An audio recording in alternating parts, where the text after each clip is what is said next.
তৃতীয় দফায় শয়তান, সাপ ও ময়ূরকে তাদের সমমানের করে একত্রে পৃথিবীতে প্রেরণ করা হয়।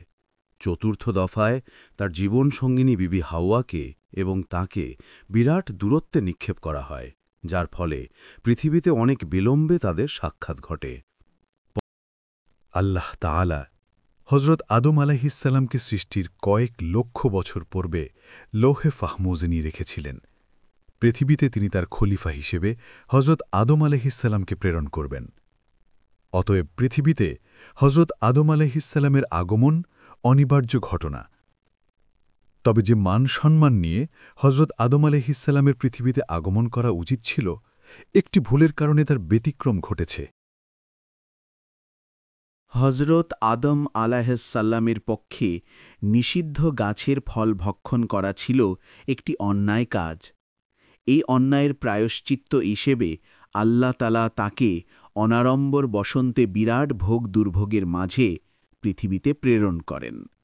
প্রথমেই তার অপরাধের জন্য বেহেশতি পোশাক পরিচ্ছেদ খুলে নেওয়া হয় এবং তাদেরকে উলঙ্গ অবস্থায় ফেরেশতাদের মাঝে দাঁড় করানো হয়। সে লজ্জায় তার সেখানে চরমভাবে অপদস্থ হন। অতঃপর গাছের পাতা দ্বারা লজ্জা নিবারণ করার চেষ্টা করছিল।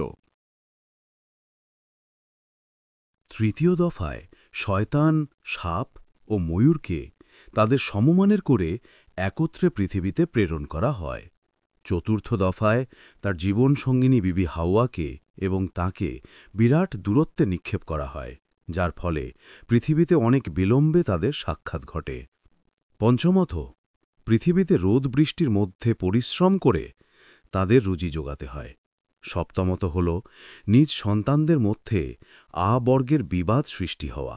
সর্বশেষে প্রতি মুহূর্তে শয়তানের ধোঁকা থেকে মুক্তিলাভের জন্য সদা সতর্ক থাকা। এহেন কঠিন পরীক্ষার পরে দীর্ঘ ৩০০ বছর বিচ্ছিন্নভাবে তাঁদেরকে কেঁদে কাটাতে হয়েছে। হজরত আদম আলাইহিসসালামকে নামিয়ে দেওয়া হয় সিংহলে, বিবি হাওয়াকে নামিয়ে দেওয়া হয় খোরাসানে। একে অন্যের সন্ধানে সকাল থেকে সন্ধ্যা পর্যন্ত হেঁটে হেঁটে পথ অতিক্রম করতেন। এভাবে একাধারে ৩০০ বছর উভয়ে পথে পথে কেঁদে কাটালেন। অবশেষে একদা আরাফাত ময়দানে জবলে রাহমাতের উপর বসে হজরত আদম আলাইহিসসালাম আল্লাহর তাসবিহ পাঠ করছিলেন। এমন সময় তিনি দেখলেন বিবি হাওয়া জেদ্দার দিক থেকে আসছে। তৎক্ষণাৎ তিনি দৌড়ে গিয়ে তাকে কোলে তুলে নিলেন। তখন উভয়ে একত্রে এমন জোরে কাঁদলেন যে আসমানের ফেরেশতারাও তাঁদের দেখে কান্না শুরু করলেন। এরপর তারা আল্লাহর দরবারে নফল নামাজ আদায় করে আরশের দিকে তাকাতেই দেখলেন আল্লাহ তাআলার আরশ পর্যন্ত যত পর্দা ছিল সব উঠে গেছে। আল্লাহ তাআলার আরশ তাদের চোখের সম্মুখে সমুজ্জ্বল হয়ে ওঠে। হজরত আদম আলাইহিসসালাম আল্লাহর তাআলার আরশের উপর লেখা দেখলেন, লা ইলাহা ইল্লাল্লাহু মুহাম্মাদুর রাসূলুল্লাহ। তখন হজরত আদম আলাইহিসসালাম ভাবলেন, আল্লাহ তাআলার নামের সাথে যে নামটি লেখা রয়েছে সেই নামের ব্যক্তি অবশ্যই আল্লাহ তাআলার অধিক প্রিয় হবেন। তাই তিনি দুহাত তুলে বললেন, হে প্রভু, তোমার নামের সাথে মুহাম্মদ রাসূলুল্লাহ লেখা যে নামটি দেখছি সে নামের বরকতে তুমি আমার অপরাধ ক্ষমা করো। এ কথা বলার সঙ্গে সঙ্গে হজরত জিবরাইল আলাইহিসসালাম সেখানে হাজির হয়ে হজরত আদম আলাইহিসসালামকে বললেন, এবার আপনি যে নামের বরাত দিয়ে আল্লাহর দরবারে ক্ষমা প্রার্থনা করেছেন তাতে আপনার জীবনের সব গুনাহ আল্লাহ তাআলা মাফ করে দিয়েছেন। বেহেশতে বসে যদি এ নামের উছিলা ধরে আল্লাহর দরবারে ক্ষমা প্রার্থনা করতেন তাহলে আপনাকে আর পৃথিবীতে আসতে হতো না। যদি একান্ত আসতে হতো তাহলে রাজার বেশে আসতেন, ভিখারির বেশে নয়। হজরত জিবরাইল আলাইহিসসালাম হজরত আদম আলাইহিসসালামকে বললেন, এখন আল্লাহর দরবারে শকর আদায়ের উদ্দেশ্যে কাবাঘর জিয়ারত ও হজ সমাদা করুন। এখানে আপনি কতদিন থাকবেন তা কেউ জানে না, অতএব এখানে সর্ববৃহৎ নেয়ামত হল বাইতুল্লাহ জিয়ারত ও হজ আদায়। হজরত আদম আলাইহিসসালাম জিবরাইল আলাইহিসসালামের কথায় তাই আল্লাহ তাআলার নির্দেশে ক্রমে প্রথমে জিবরাইল আলাইহিসসালামকে নিয়ে কাবাঘর সংস্কারের কাজে হাত দিলেন। অল্পদিনের মধ্যে কাবাঘরের সংস্কার সম্পন্ন হলে হজরত জিব্রাইল আলাইহিসসালামের সহায়তায় হজ সমাধা করেন।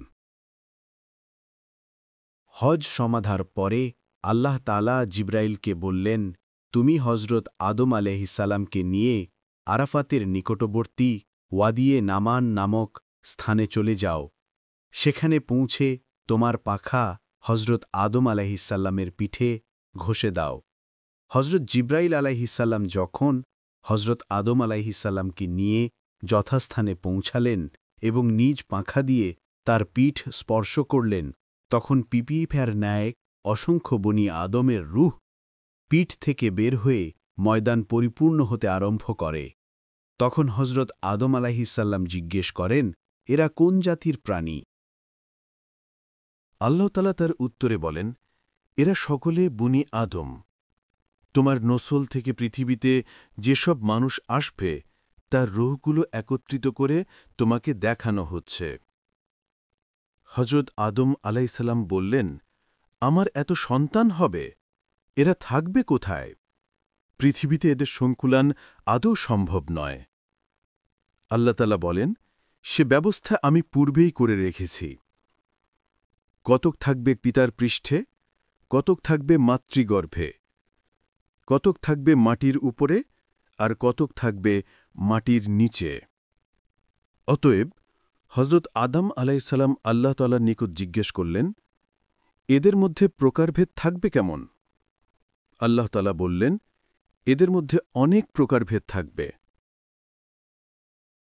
কেউ ধনী মোমেন, কেউ ধনী কাফের, কেউ গরিব মোমেন, কেউ গরিব কাফের, কেউ প্রথম জীবনে মোমেন, শেষ জীবনে কাফের, আবার কেউ প্রথম জীবনে কাফের, শেষ জীবনে মোমেন। এছাড়া কতক দোজখের আযাব ভোগ করার পরে বেহেশত লাভ করবে। হজরত আদম আলাইহিসসালাম আল্লাহ তাআলার নিকট তার সন্তানদের মধ্যে মোমেন ও কাফেরের সংখ্যা দেখার আবেদন জানালেন। তখন হজরত আদম আলাইহিসসালামকে দাঁড় করিয়ে তার ডান পাশে ও বাম পাশে হজরত আদম আলাইহিসসালামের সন্তানদেরকে বিভক্ত করার জন্য জিব্রাইল আলাইহিসসালামকে হুকুম দিলেন। জিব্রাইল আলাইহিসসালাম বনি হজরত আদম আলাইহিসসালামকে দুভাগে ভাগ করলেন। তখন আল্লাহ তাআলা বললেন, তোমার ডান পাশের সন্তানেরা মোমেন এবং বাম পাশের সন্তানেরা কাফের। হজরত আদম আলাইহিসসালাম তার সন্তানদের মধ্যে অধিক সংখ্যক কাফের দেখে কেঁদে দিলেন এবং আল্লাহ তাআলার নিকট ক্ষমা প্রার্থনা করলেন। আল্লাহ তাআলা বললেন, তোমার সন্তানদের মধ্য থেকে অধিক সংখ্যক যাতে ঈমানদার হতে পারে, সেজন্য আমি তোমার আওলাদের মধ্য থেকে অধিক নবী সৃষ্টি করব। অতপর আল্লাহ তাআলা সকল বনি আদম এর নিকট জিজ্ঞেস করেছিলেন, হে বনি আদম, আমি কি তোমাদের প্রভু নই? সেদিন সকলে সমস্বরে উত্তর দিয়েছিল, হ্যাঁ, আপনি আমার প্রভু, আমরা আপনারই তাবেদারি করব, কাউকে শরিক করব না। বনি আদম এর এ স্বীকৃতির ভাষা সেদিন রেকর্ড করা হয় এবং নির্মিত আকারে একজন ফেরেশতার নিকট জমা রাখা হয়। কিয়ামতের দিন সে ফেরেশতা বনি আদম এর রেকর্ড শুনাবেন এবং নির্মিত অঙ্গীকারপত্র প্রকাশ করবেন। যারা আল্লাহ তাআলার সঙ্গে ওয়াদা ঠিক রাখবে তাদেরকে বেহেশতে প্রদান করা হবে, আর যারা ওয়াদা খেলাফকারী তাদেরকে দোজখে নিক্ষেপ করা হবে।